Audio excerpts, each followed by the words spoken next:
Welcome to the Minecraft Education Edition webinar series. This session was recorded on Wednesday, June 17th of 2020. Welcome to day 3 of our webinar series. Today we'll be exploring social emotional learning resources and the Minecraft lesson library. I'm Brian. I'm a content program manager on the Minecraft Education Edition team. I focus around content and curriculum development, as well as distribution through the website and the in-game library. I'm going to give you a high-level overview of some of the content that we have before we jump into a deep dive. So these are the Minecraft education resources. You can find a lot of these on education.minecraft.net. We have almost 700 ready-made lesson plans. So if you're new to Minecraft, you don't have to worry about creating your own. We have resources already made for you. And the nature of Minecraft makes it so that it's really easy for you to adapt things as needed to change it for a different skill level or your particular classroom environment. We have a searchable database. So on the website, you can search by age, grade, subject, keyword to find just what you're looking for. And we do have a wide range of topics. So there's STEM, language arts, computer science, history, art and design, and of course, social emotional learning, which we'll be covering today. We also have standards by different geographic area, which we know is very important to educators. We have standards available for USA, Australia, Canada, India, New Zealand, the UK. These will be searchable by standard and country. And we also have full coverage of Common Core math in grades 3 through 5 if you're looking for that. The lesson content that we have comes from a lot of different places. Lessons are created by our team, our educator community who's sharing what works for them. We also have great partners like the World Wildlife Fund, UNESCO, NASA, the Smithsonian.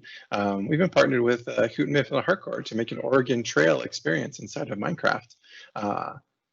And with that, I think I'm going to turn it over to Andy Knieven, our I2E professional learning specialist, who will be leading your session today.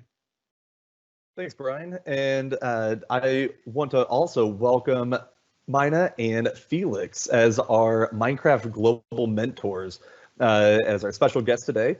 And we are so excited to have them, and we will actually be saving the best for last to hear from them on how they are incorporating Minecraft in their instruction and their schools. But I am going to follow through with giving a little quick overview of what I'm going to be sharing today. So we're going to be looking at some key components to the Minecraft Education Edition website that I have found to be incredible, helpful, supportive, and that I find myself checking and directing others to pretty much throughout the entire year. So within the Minecraft Education Edition website, you'll discover a vast library of resources and ways to access content to incorporate this into your instruction. I'll be sharing some user-friendly ways to bring in lessons and worlds for you and your students to utilize Minecraft without needing to build everything from scratch. And lastly, but probably most importantly, I'll be sharing the incredible social emotional learning world of the Mindful Night. So I would imagine that we could all agree globally that problem solving, creativity, critical thinking, collaboration are all critical skills to instill in our students, which luckily we're fortunate to know that these are all skills that are gained using Minecraft in the classroom to help our students have these skills to be successful beyond our classrooms.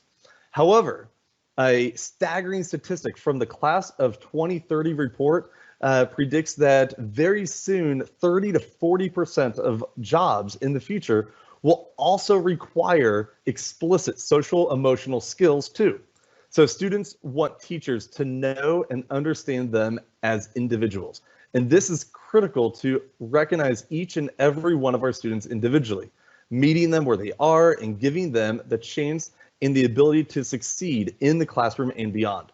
So this is where the Mindful Night helps support our students to be mindful of their environments and others.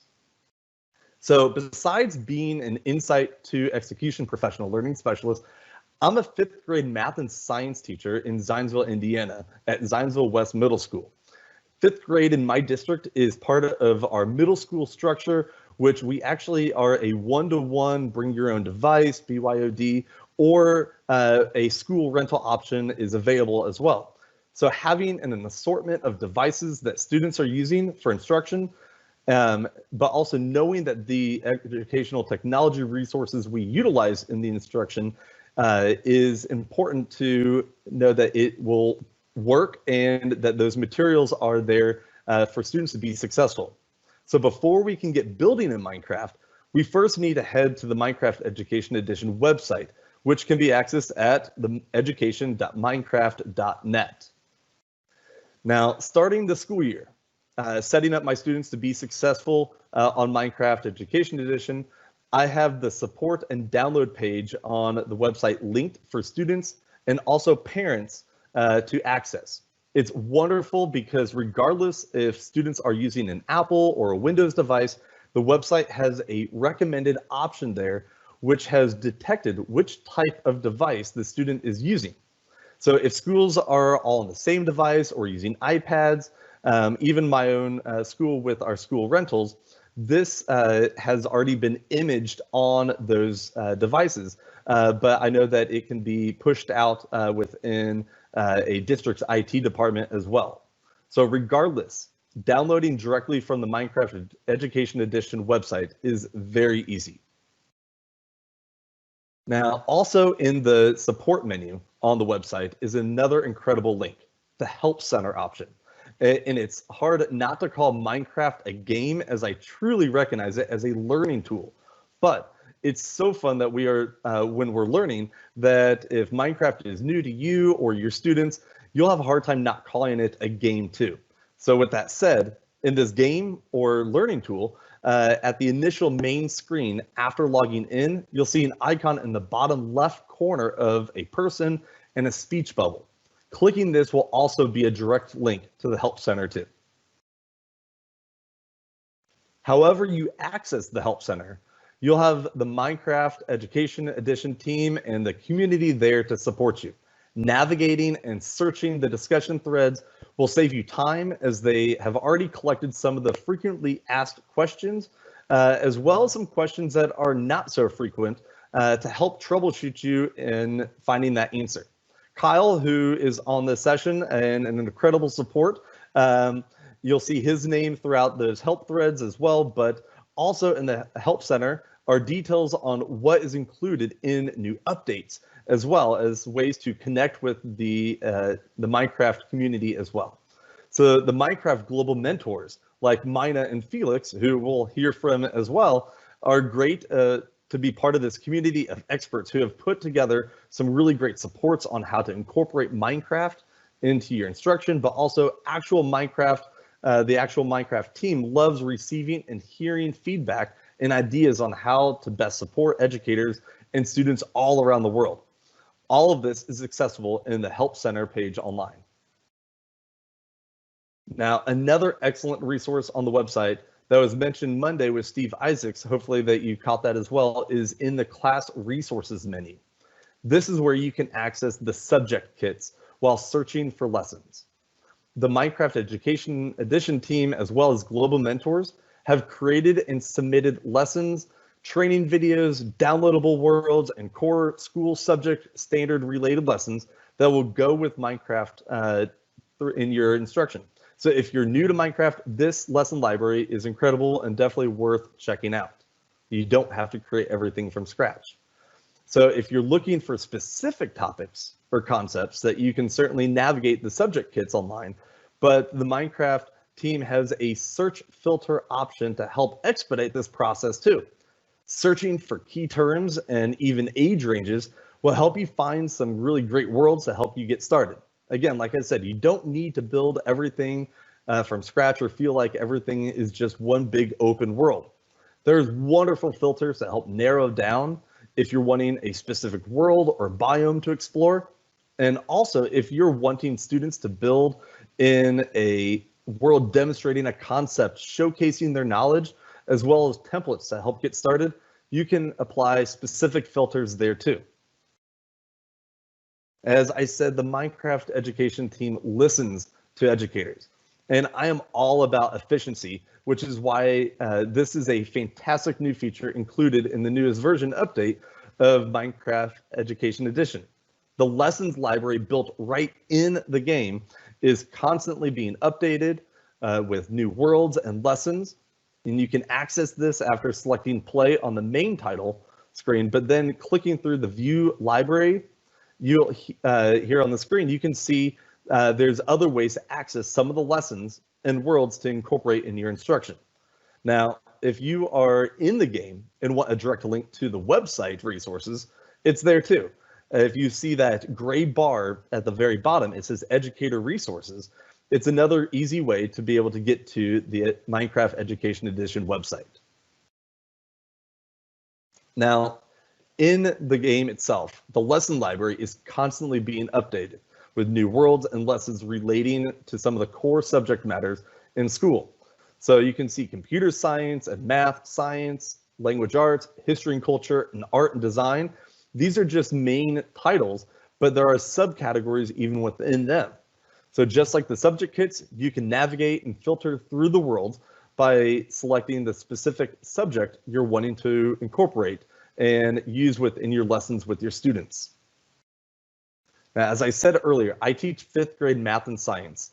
And so the computer science, math, and science subcategories are wonderful to explore that I'm checking in periodically to add to my own library. But they're also wonderful to find specific topics within each one. So I teach in Indiana, which we follow our own state standards. However, that doesn't stop me from exploring the math Common Core standard ones to be able to incorporate those into my instruction. So you can find that you might like a world and use it as a starting point and expand on it for your own students. And this is exactly what I did with an area and volume world that is already part of Minecraft. And so I took that and expanded on it with adding other geometric concepts that my students were wanting to or needing to learn. But then also we did this during a remote learning, starting in Microsoft Teams with a call. I shared the world join code with my students, and then we finished class connected in a multiplayer world during the recent COVID-19 pandemic.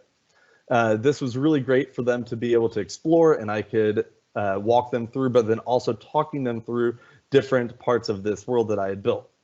Now, another one that I love sharing with my students is the chemistry tutorial. And this is a fantastic one that really pushes a lot of great features of the Minecraft Education Edition game. So it's really part of the science and then into the chemistry subcategory. But it's one that I was able to push out to my students, sending them a direct world file, but then students have access to this as well to be able to find it all on their own. Teaching changes in matter, physical and chemical changes, the atomic structure within my 5th grade class, this really created a hands-on, authentic learning experience for my students. So having a virtual lab in Minecraft took this to the next level. So in the screenshot on the right of the screen, I even made a screen recording going through the chemistry tutorial world using the Flipgrid screen recorder, and then walk them through so that they could see some of the more technical parts before they explored it themselves. Now, as every class will probably have, there are certainly student experts that we as educators learn from on how to accomplish different things in Minecraft. I know they love seeing the excitement, the joy, the appreciation that I show when they teach me something new, but I turn the tables on them during this remote learning within the chemistry tutorial and was able to hear feedback from them. So during remote learning, I had a Microsoft forum set up to help with attendance and use as an exit ticket type of function, as well as hearing their takeaways. So when I shared the chemistry tutorial world with my students, most of their responses, and now I teach middle school, so 7 periods during the school day. So having them respond back in what awed them was fantastic during this. And hearing their experiences was pretty amazing, because I was hearing things of, I didn't know I could do this, or I didn't realize that this was even possible in Minecraft. So being able to manipulate the element constructor or the compound creator to create over, different 30 different compounds is something that we just can't do in a 5th grade science lab. However, with Minecraft Education Edition, students are able to do this safely, but then also they learn and they have fun all at the same time. Now, the lessons library is just the beginning of what is housed in the game to take your Minecraft experience to the next level. Biomes and worlds allow you to immerse yourself into specific habitats, which can be used to study and explore all on their own, but then also could be really used as essential settings for building to accommodate a story location setting as well, if you're wanting to build one on your own. So using the biomes and worlds library, you can explore regions that are distinguished by unique geographical, physical features, as well as organic life. And this is really great as a starting point if you're wanting to create something of your own and need a, quote, realistic setting. So typically in a normal school year, I teach science and we talk about ecosystems. And I ran out of time this school year with an adjusted schedule and remote learning, but I 100% have plans on making this possible for my students next year and encourage them to even explore this on their own before we finish school this year. Historically, I've evolved this project from posters to digital presentations, but being able to immerse students and yourself into an actual biome will be game-changing for them. And this thought only was confirmed just this spring as my son, as you can see on the screen here, he's 5 years old. And we were building with a Minecraft Lego set. And it was the Panda Nursery set, which was a treat to see him construct on his own following the booklet. But then seeing him play with it, I really got the idea of what if he could be in the actual nursery set in Minecraft. And so being Minecraft based, we used the jungle biome as a starting point and then had fun building the Panda Nursery to mimic the Lego one. And it was full of pandas and ocelots and just really was a great experience to see him interact and make this really a real experience for him, because we don't have pandas or ocelots here in Indiana. So it only confirmed on how this amazing learning tool can be used by all ages. So what is key to any learning experience is the ability to explore, learn, and be challenged and fail at times too. So this spring has been one that probably more than ever for the world as we adjust to a remote learning due to the COVID-19 pandemic. So regardless of age, it can be stressful and a lot to handle for all learners. As I mentioned at the start of the session, social emotional skills are being considered one that over a third of all jobs will require. So this type of learning for our students is so important and one that you can provide using Minecraft too. A new and incredibly built world, the Mindful Night, is one that you'll certainly want to explore and complete yourself. Within Minecraft Education Edition on the website, each world in the library has great resources like the one shown here with a lesson plan that has additional references and guiding ideas and questions to help get your students on the right mindset or to help lead them into that discussion. Now, you can guide others and access the Mindful Night world through the lesson library in the game itself. It's found in the featured worlds, which is part of the biomes and worlds subcategory. Even through there, you can have quick access to create world, adding it into your own game, but you can also access the lesson plan or share the link directly to any of your students or other educators to this exact screen and be able to add this into their world, to their personal world library. So this past school year, I hosted a Minecraft group called it's Flow Friday. So every Friday, my homeroom group rotated each quarter on what topic they wanted to learn about. Now there are 10 fifth grade teachers and each one of us took a topic that's beyond our core subject matter, and wanting to learn more about Minecraft myself and really hone in with my Minecraft expert students, I picked Minecraft. So each Friday, we grouped up and we explored Minecraft, and we shared different builds that we had done. We explored the world library. We loved the monthly build challenges that I will just give you a little hint, nudge, nudge, that this is something you'll definitely want to check back in on Friday with Melissa Renchie, because it will be phenomenal. But anyways, one of the worlds that we were fortunate to explore and discuss before the physical lockdown of our school was the Mindful Night. And I'm so thankful for that, because it was perfect for students to have access to reflect on these social, emotional learning skills of self-awareness and coping skills and social management prior to everything happening in society and the world today. Now, not that this is a one-time event that once you do it, you're done. Mindfulness is something that you practice all the time. So it's an excellent way with the Mindful Night to connect with students, to learn, practice, and in time, master those skills. So throughout your journey to be a Mindful Night, you are on a quest that will challenge you to reflect on your experiences. And this is really key, to take time and think back on how things went and are going. It's one of those things that we need to do more in real life, not just in a gameplay. So you'll be challenged along the way in the Mindful Night, but as the NPCs in the world say, you need to talk and hear from every person on your journey. And there's obstacles that you need to overcome, and even the ones that you learn that you can't, but you still have to keep your composure. You have to have control of your emotions to still progress in the world. So even at the end, you're guided to keep practicing mindfulness beyond Minecraft Education Edition, because these skills are ones that you and your students need to have to be successful in the real world too. Now, as I said before, there are constantly more worlds being added to the library. So you'll want to explore this area of Minecraft Education Edition.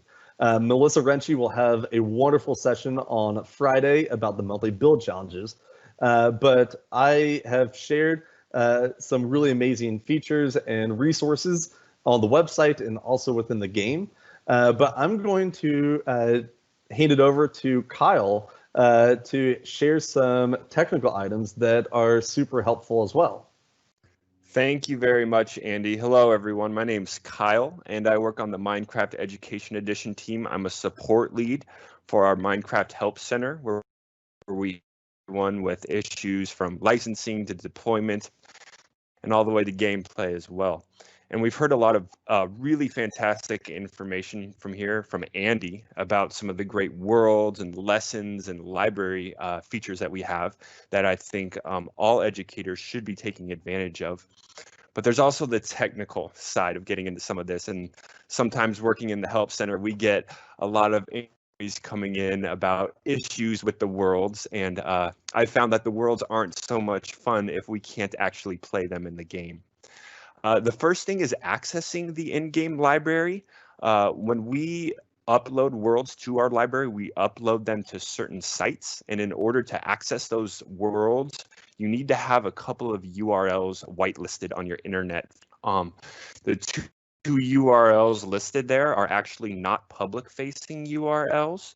So if you allow starxboxlive.com on your internet filter, your kids are not going to be able to access xboxlive.com. The next issue, I know we've touched on this a little bit here, is world compatibility. Java worlds are not compatible with the Education Edition. Bedrock worlds are compatible with the Education Edition, but I do want to add that they are not currently compatible. Due to some recent global events, we've had to push back our release, and we're a little bit behind Bedrock right now. So a current Bedrock world will not upload in our current Minecraft Education Edition. However, that should change with our next release. The next issue that can be a pain point for a lot of teachers and a lot of students is actually world storage. So we don't have cloud storage inherently available in right now. This means that anytime you work on a world, it'll automatically save to your actual machine. So if I save it on my computer and then I go to work on my iPad, that world will not show up unless I actually export the MC world file from my computer and then import it on my iPad. Using export and import is also a great way to just have that safeguard for your worlds. Sometimes things can happen, machines get re-imaged, your IT admin is working on things in the background, and I hate it when I see that teachers or students have lost worlds. So after you've put a lot of work into a world and it's something you're really proud of or something you want to save and use for later classes, just make a good habit of actually exporting your world and saving it somewhere safe. That's about all I have for the technical side of things. If you have any other questions, you can always head to our help center and post in our community, or you can feel free to submit a request and reach out to us directly. Now we're going to hear from our global mentors. Andy, did you want to go ahead and introduce our guests? Yeah, that'd be great. Thank you. And so I want to first welcome Mina and Felix as our Minecraft Global Mentors, our special guests with us today. And so I'll start off with Mina and ask to see, how are you using Minecraft in your instruction and your classroom? Yeah, thanks, Andy. I'm Mina Gashogo. I teach 5th and 6th grade in Kent, Washington, just south of Seattle. And I use Minecraft as much as possible. I've been running a Minecraft club for about 3 years now. And unfortunately, because of the pandemic, we couldn't really get it too much off the ground this year. But when I'm working, especially in remote learning, I try to sort of have what we call like our Minecraft Wednesdays. It's a day where we don't get to see each other virtually, and I usually have staff meetings or PD, but in the afternoons, I usually get together with like whoever wants to come in my class, and we just do a build challenge or incorporate lessons from that we've touched on from the week. Because remote learning has been a challenge for sure, a learning experience. Minecraft has been a comfort a lot for our class because we were doing it all throughout the year. It's something that has remained somewhat consistent for my students, which is great because we're lucky enough that our multiplayer works relatively well, and so able to get in games with a lot of our students and host worlds that a lot of us can interact with. So I use it quite a bit. I would say on a weekly to bi-weekly basis. Mm-hmm. That's awesome. So Yeah. how do you manage students in those multiplayer worlds? It's kind of tricky, and thankfully, because I built a lot in the front end at the beginning of the year, we had a lot of just protocols that I was able to kind of call back on. But a lot of it is really just setting expectations for how we interact with each other, how we treat each other, do's and don'ts, making very firm lines in terms of, okay, this is appropriate, this is not appropriate. And it may seem simple, but even just like we would, like before we'd get on a match, I would have my kind of list of expectations. And I would say, hey, this is what we're going to make sure we follow. If you build it, you can destroy it. If someone else builds it, you cannot destroy it, and making those kind of really simple. And even at the beginning of the year, I went through examples where I was playing the game and I'm showing them this is appropriate, this is not appropriate. And I could do that virtually too, where I'm just sharing my screen and showing them. So just like a classroom, just having your expectations and knowing you can't really fully control what they do, and so it's okay to take us, pause the game and say, all right, hey, we had to close it, we had to stop, and we'll start again. And this is what I'm hoping to see this time, and this is what's appropriate, and this is what's expected. And you'll be surprised it stops pretty quick because they want to play, right? Like they really want to be in the game. And so even if you halt it a couple times and just say, hey, we'll try this next time, and this is what I'm looking for, you'd be surprised how quickly they'll meet those expectations. That's awesome. I mean, the Yeah. digital citizenship is critical, but Yeah. definitely learning moments throughout that process too. For sure. Who hosts the worlds that you're talking about? You join in. Do you host them, or the students, and do you join theirs, or they host and students join each other's? I usually host them. I do have what I call my sort of Minecraft experts, my Mies around the classroom that they were in my club in years prior, so I know they kind of get how I expect to operate things, and so normally I'll have them host a world. So I'll have them host a world with several like students, or sometimes host a world with no more than 5. I try to make it pretty small groups. Um, and but normally I'm hosting the world, and because of remote learning, my class, I don't really ever have a full class at one time. Normally I'm usually operating with about 18 to 20 students, but which is better than my normal 30.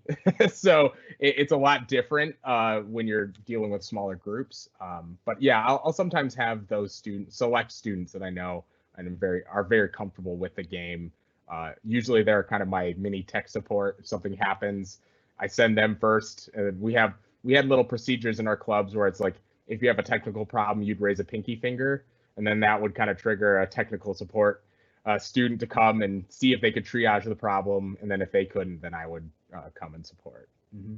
Oh, I like that. The little gestures to be able to, nonverbals, but get people's attention. And yep. What are some of those do's and don'ts that you had mentioned, or some of those expectations? Can you elaborate on those? The do's and don'ts really come down to we all play the games differently. We all just learn differently too, and so I want to make sure that everybody can have their learning experience, even if we're in the same world. More times than not, I try to give them the ability to, hey, play this on your own, host your own sort of world, go through these lessons, by yourself. However, when we do our weekly get-togethers, I try to make it very clear that if you're bothering someone, you're bothering their learning, you're interrupting them, you're interrupting their enjoyment of the game. And so we really have to understand that maybe what you find fun isn't what everybody finds fun. And those digital citizenship sort of staples about just making sure that we're kind to each other, making sure that we're talking appropriately, making sure that we're using positive language when we're interacting. Because with text, I can't see your face, when you're saying that. So even if you think, oh, I didn't say anything wrong, or I didn't say anything rude, I can interpret it that way. So making sure that we kind of have like a sort of even a basis of prompts to go through, like, hey, good job with that build, versus just them saying like, nice build, and like, and that way it kind of, we all use sort of like a common language and agree on some things, or asking, hey, why did you build it like that, instead of saying, why does it look like that, and having those kind of moments where that will come up, but they're teachable moments too, right? So we can reflect after we're playing together and say, okay, well, this happened. I try to write things down as they come up, so that way when the game's over, I can just say, hey, I noticed this. Let's make sure for next time, right? We try to use this language, or we're going to make a new prompt to sort of say, if we have a question about something, this is how we can ask it, just to kind of clear that up. Because with digital learning and remote learning, you lose a lot of that human social cues, that you can sort of read each other's language and read each other's body cues. And so trying to get sort of a base level for them. And then just a lot of the don'ts is just, if you didn't build it, you do not break it, like point blank. If you're working as a group and your group is building something, that's one thing. But even then, students want something particular, and then their group mates don't. And so sometimes it gets a little tricky, but I think it's worth hashing out, because like working in a team, right? If you have a disagreement, we can't just necessarily always expect our supervisors to step in and handle it. So we need to build those skills, right? And so this is a perfect time to really do it, especially with Minecraft. Oh, I love that. I mean, definitely the reflection part of it, respect is critical. for everything, but the reflection part that's awesome. What are some of the key things that you make sure are in place so that a collaborative world or any special equipment is needed to host worlds? Yeah, so a lot of times, especially if I'm trying to get them to do a very specific task, I'll do a lot of the legwork and go in the world and make sort of blocks, or what do you call it, the barricade blocks, and just setting up the world to make sure, okay, if I want them to build in this space, I build them in that space. The templates that are available, like the starter town, we've used that a lot, and I'll have some of my experts go in, and we'll go in beforehand. So sometimes I'll say, hey, we're going to try this on Wednesday. Would you meet with me on Tuesday? And we'll work together to kind of like build these blocks. And I let them kind of let that be sort of extra credit, but I get their permission from their families and just say, hey, they're going to help me with this task for our group meeting on Wednesday. And so sometimes I do that, but a lot of barrier blocks. And then I use a mutable world a lot of time just as a kind of, all right, these are the directions. Once I see that you can follow these steps, a lot of it is making sure they read the directions, talk with different NPCs, and then I'll turn mutable world off where they can then sort of, I at least know that they've gotten the initial part of the directions to go forward. Mm-hmm. And I mean, you said barrier blocks. You're talking about more of the allow or the deny blocks. The deny blocks. I'm sorry. We always called it barrier blocks because I was like, they set up those barriers, but allow and deny. For the most part, I don't use it that often. I like, because of the legwork that it involves with a lot of the worlds, and especially when you have a big group involved, I really do rely on making sure that just the expectations are known. Because it can get exhausting, if you have to go in and tailor each world, especially if you have one student that really does like to break things and likes to destroy some things. So really, I like to really go after how can we change our mindset to be more empathetic, right? Like how can we get our students to understand that we're all in this together, we're all playing this world together. And I usually find that if I invest that time in building those expectations, I get it back on the back end in terms of not necessarily having to customize too much. But allow blocks and deny blocks are marvelous tools, and I've loved the customization that allows as a teacher to really facilitate specific tasks to be done. So it's great. Oh, that's beautiful. I mean, I've used the transport, different students to different areas to have that little moment of, you have to let other people do their work and not interfere with them. So no, sure. It's all about empathy for sure. Very cool. So thank you, Mina, and for sharing everything. And I'll welcome Felix into the conversation for sure. Same question. How are you leveraging the power of Minecraft in instruction? Thank you very much for having me. Thank you very much, Mr. Andy. Okay. Absolutely. Yeah. So thank you very much for this opportunity. I work as a STEAM educator. So generally, I look at Minecraft as one of the ways in which my students can present their creativity, maybe exposure, and maybe giving an opportunity to showcase that they are exhibiting those 21st century global competencies.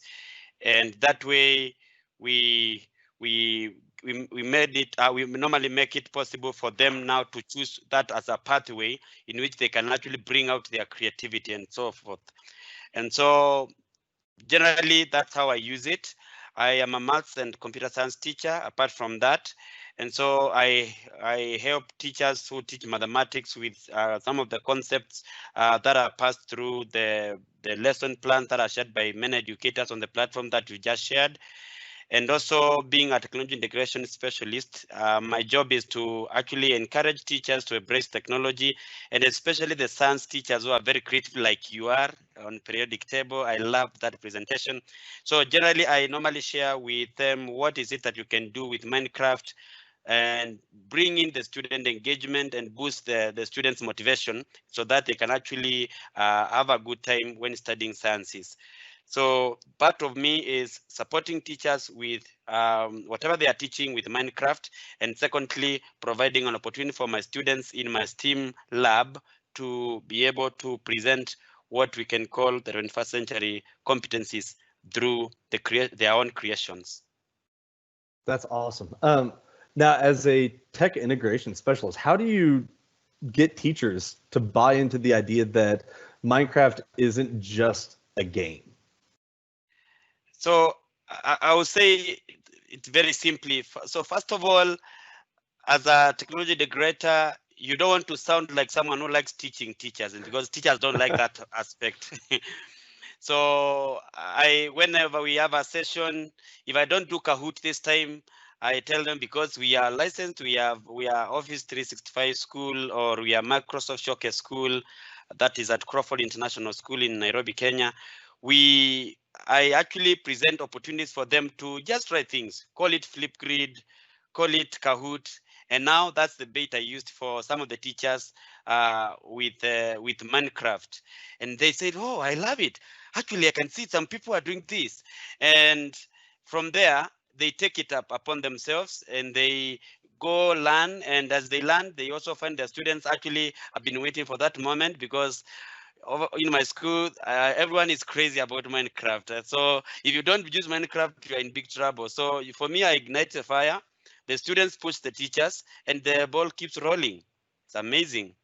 And so you get that one class that really had a positive experience with it, and then they go to another teacher that may not be so keen on jumping into it, but the kids are wanting it. They've had the positive experience before, wonderful learning moments, and they come to you and, how do I make this happen? So that's awesome. Yeah, that's it. And it's not bullying the teachers, using my students or using our students. It's more of putting this community, where we call it the Crawford community, whereby we always try things. And it was actually very easy for us to transition to remote learning, because that culture has been there. And so Minecraft is one of our babies, the one that we love so much. Oh, for sure. And I mean, within the remote learning, did you have any of the multiplayer hosting worlds during this time as well?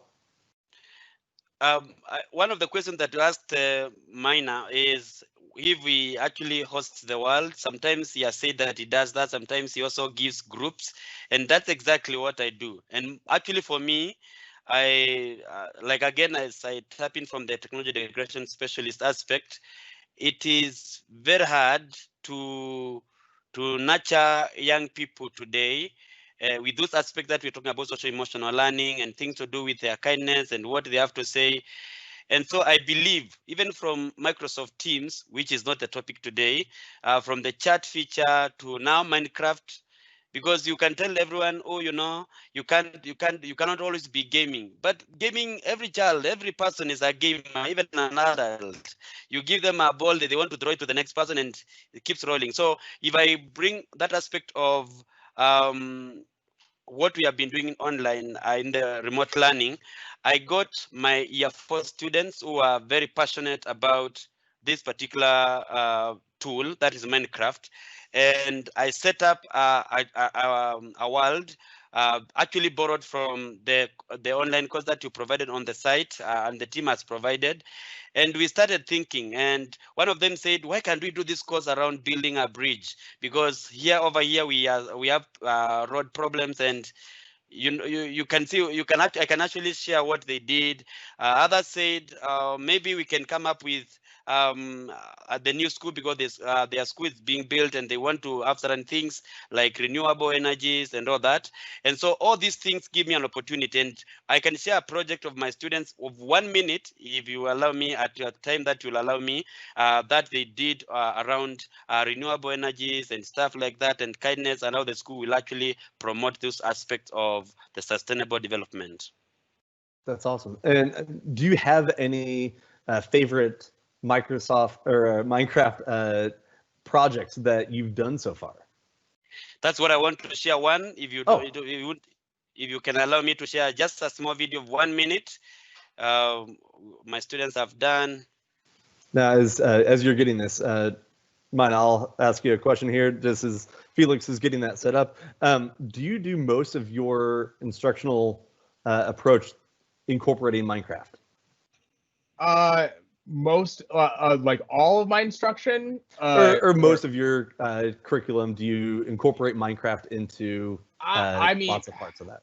I try. It really does depend. I think as we've gotten into remote learning, I've been able to do more.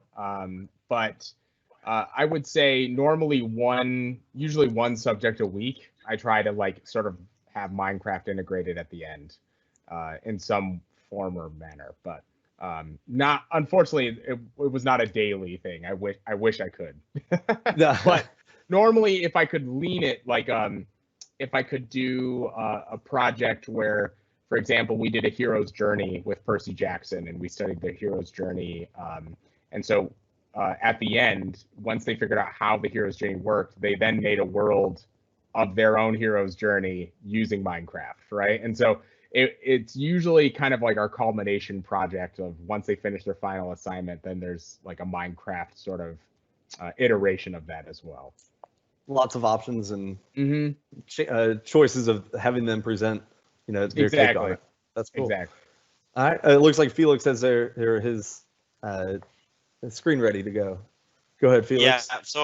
So this is a project of my students, and maybe sustainable energies apart from the hydro to maybe solar and wind. And they developed the school that they want the school to build because there is a plan that is being worked on. And so they are presented this before the board of directors so that it can be featured in one of the plans like the idea is incorporating the building of the school being a part of a community, like I call it Crawford community. So this is how it looks like. Wow. Great. And you can see everything is solar energy. From there are solar panels which are powering all what is you can see inside all the bulbs.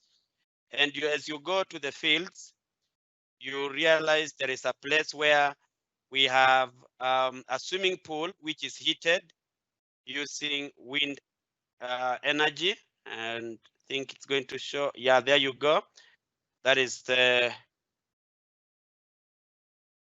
one of the areas they go to rest, and like a cafeteria. I don't know if that's very clear.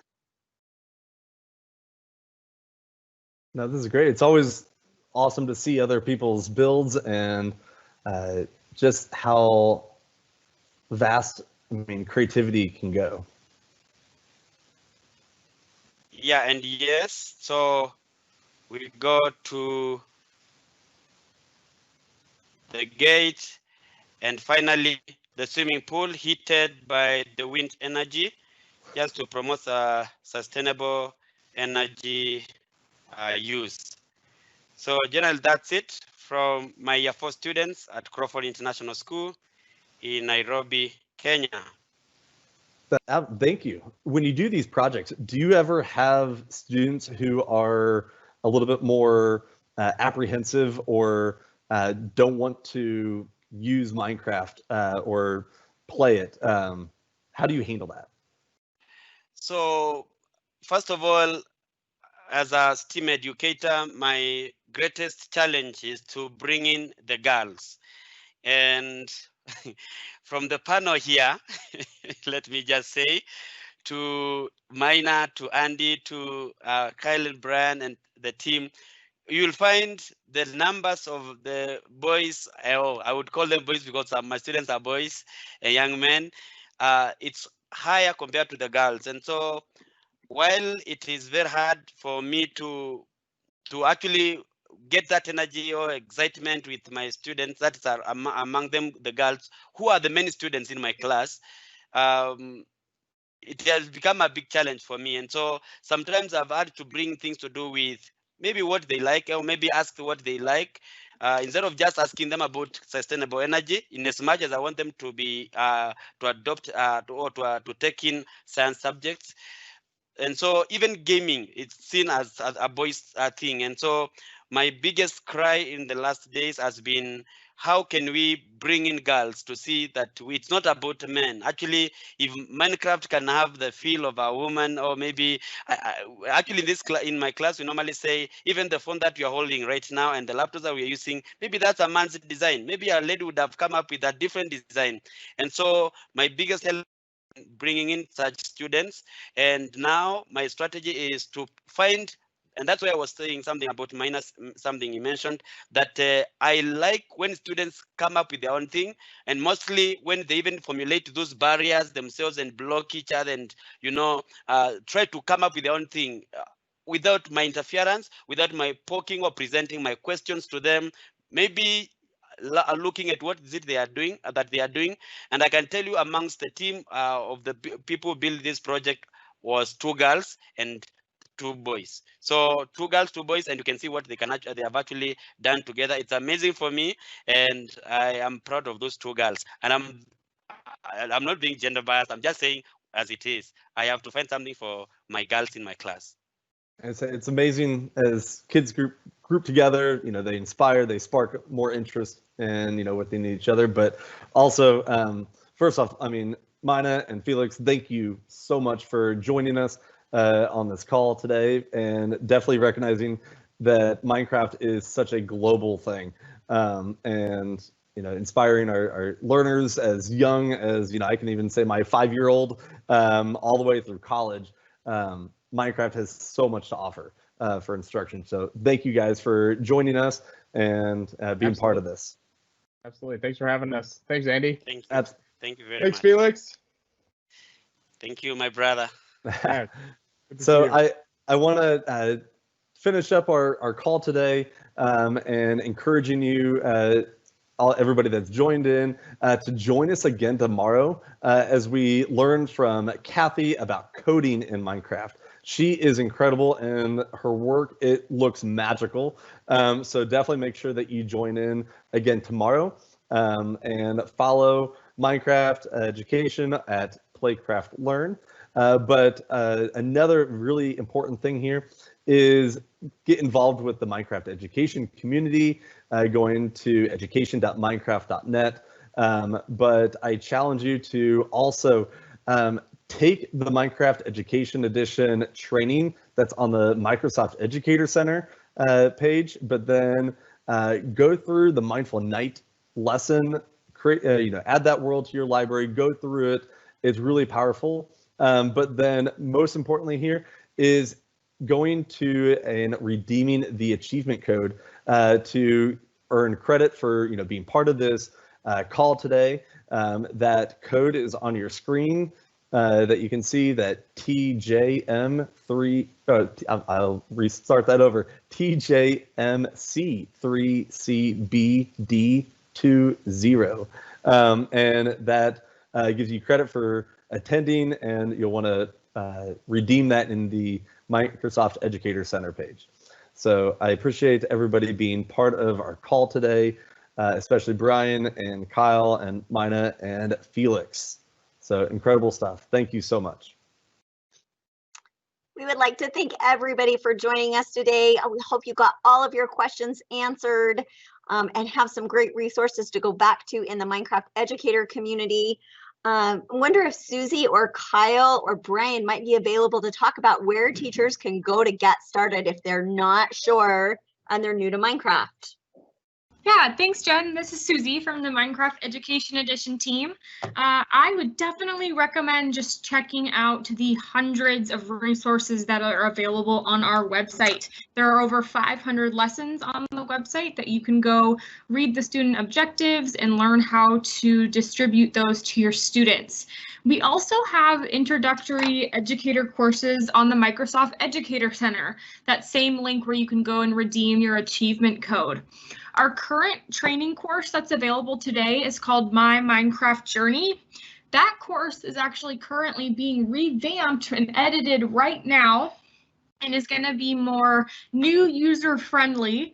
And that course will be published at the end of this month on the Microsoft Educator Center. I would definitely recommend following us on Twitter at PlayCraftLearn, and we will be posting more information there as soon as that course is available. It is going to be called the Minecraft Teacher Academy course. We're super excited about it. It's going to help new educators learn how to get familiar with the game itself, with all of the settings, and then how to go about getting started, assigning lessons, and working with your students in Minecraft. So those are some fun things to come, but definitely follow us on our website and on Twitter for all of those fun upcoming announcements. Awesome. Thank you so much, Susie. Thank you all again for joining, and have a fabulous day.